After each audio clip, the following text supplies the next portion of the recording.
talk about last night's Raw segment with Drew McIntyre and CM Punk face to face. It was Seth Rollins reading, well, not reading, but giving them the referee instructions, I guess. It was sort of vaguely hyped.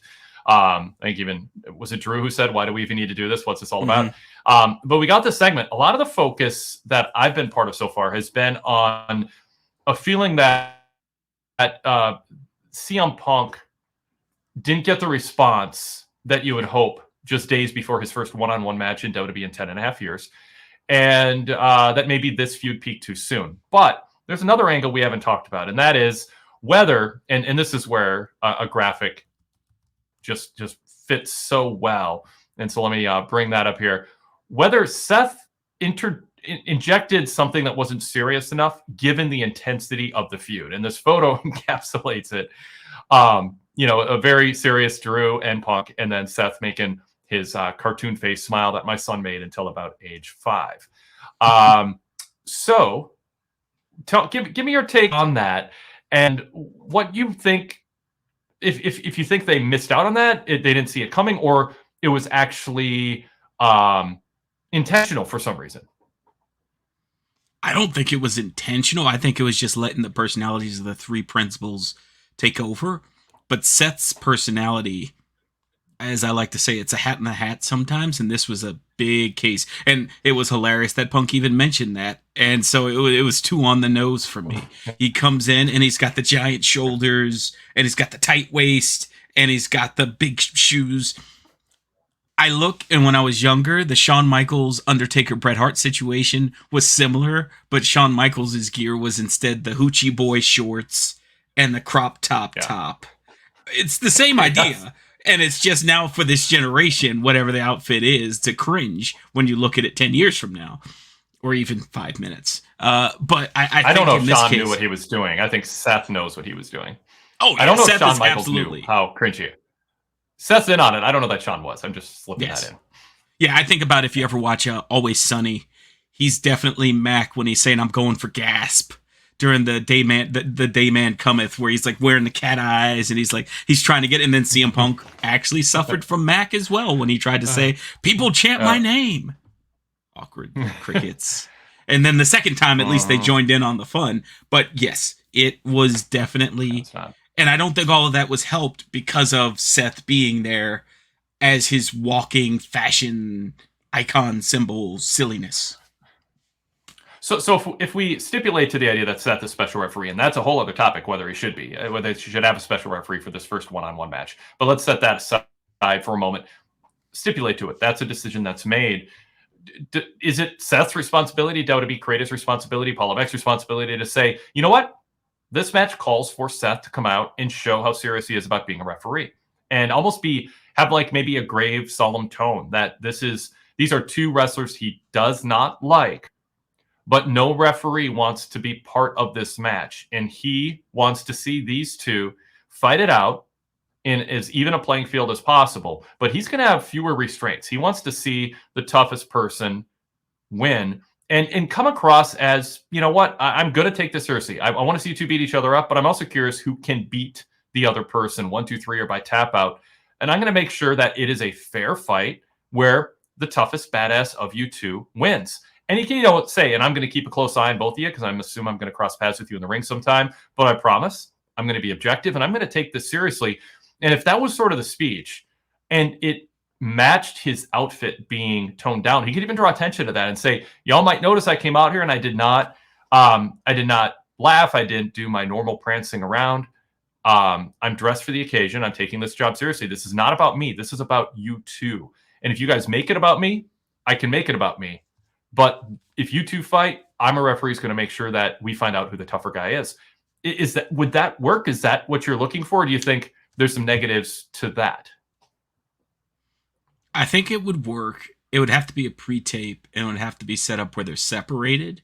So that way it's a little bit more understandable why there wasn't the tempers flaring or the reactions. I think in a live setting, Seth doing what he did could have been less undercut by him having a little bit more seriousness. But if he was going to be silly, and then he got serious. I think that was the biggest issue for me. Okay. It was a little too sing-songy with the way he presented. I'm calling the shots in the ring. It's like, I can count to 5, I can count to 50. It's like, if you're going to do that with each individual person, get it out, and then talk to the next person. So almost like having them in separate rooms. So that way you could just talk through it, get your animosity out, and then it's like, okay, now I'm going to bring you guys in, and now I'm going to do the formal, do you understand what I just told each of you individually? I think that might have worked a little better. Yeah, so he plays to the crowd, gives the crowd what they want, sing to his song, he does his flamboyant thing, maybe has an outfit, but then he takes his arm and he waves it in front of his face like this. And all of a sudden he switches to a more serious person. Maybe he takes off an outlandish outfit and there's a more straight and serious referee outfit at that point. Can you be flamboyant and then boom, maybe it's more effective if it's just jarringly, now I'm serious because this fight is serious. Because this is, 7 months in the making, Rich. We need a tone that makes people think this isn't going to be all about entertainment. This is about these two settling things. Yeah, and I think given the fact that you have such animosity between all three principals, and you have, specifically with Punk and Drew McIntyre, something that's kind of erupted into a personal fatwa, like you need this to be approached with the seriousness. Like I think, I heard you guys talk about this last night. I don't think having separated by like refs or security would have helped. I think Seth taking and giving them the tough love approach. I'm here because there's no one in the back that's willing to get hit by either of you idiots. Yeah. Like if he's going to do it in his own, like no one else will do this. So either you have this match with me or you don't have the match. And if you touch each other, you're both out of the company. Are you fine with being out of the company? And both of them say no and say, all right, this is how we do it.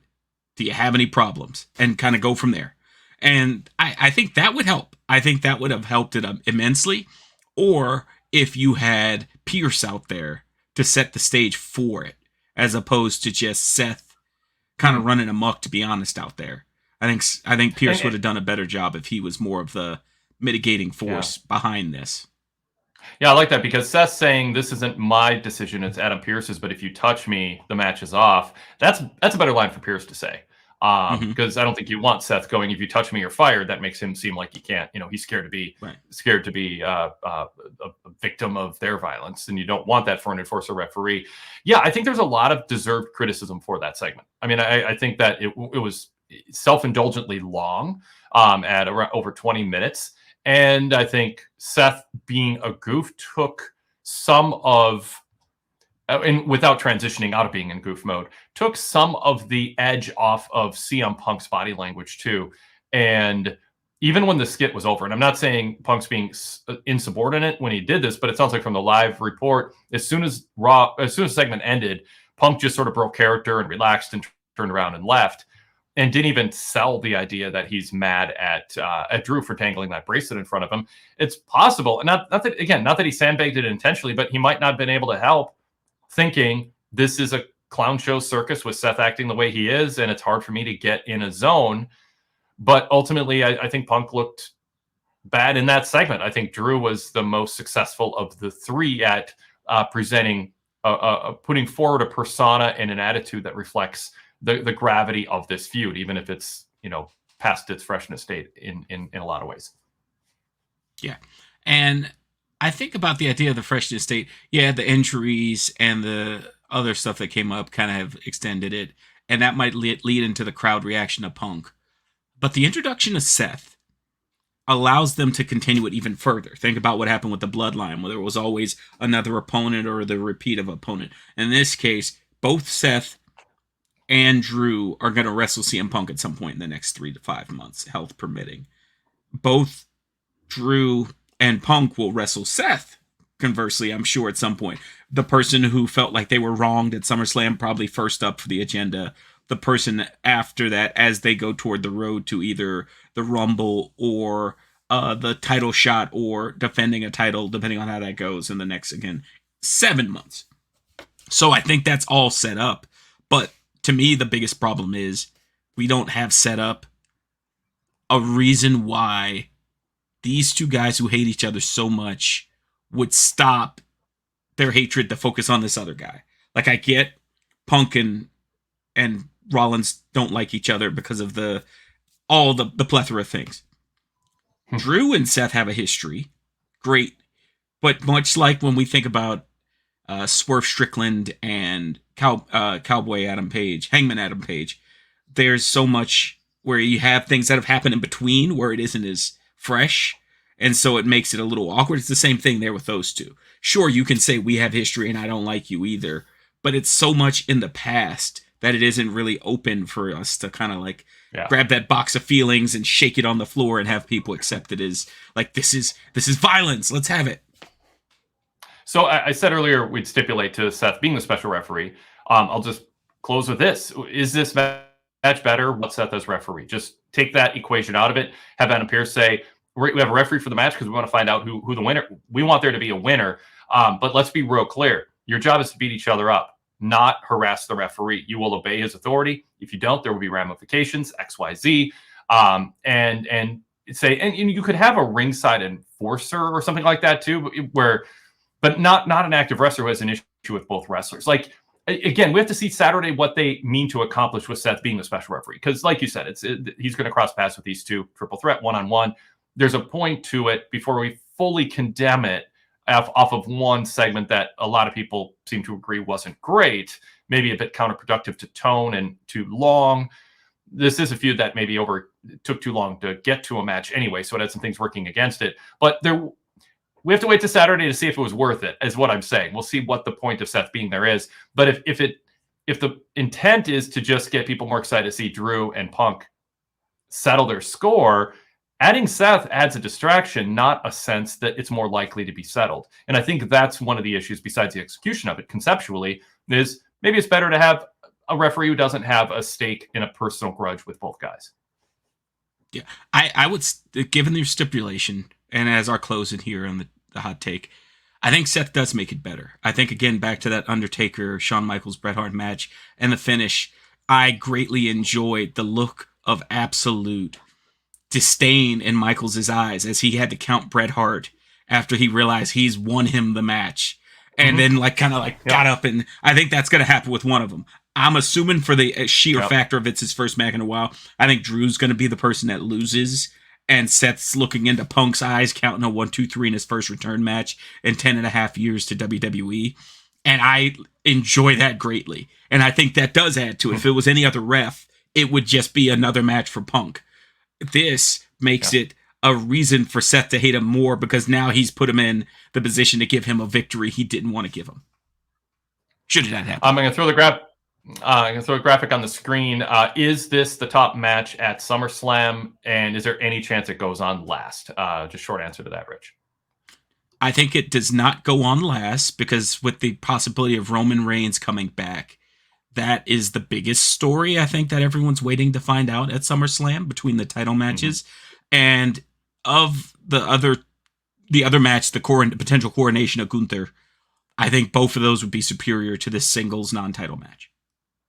Very good. All right, everybody, please like this show. Comment below. We'll interact with you there. Subscribe to our channel if you haven't yet.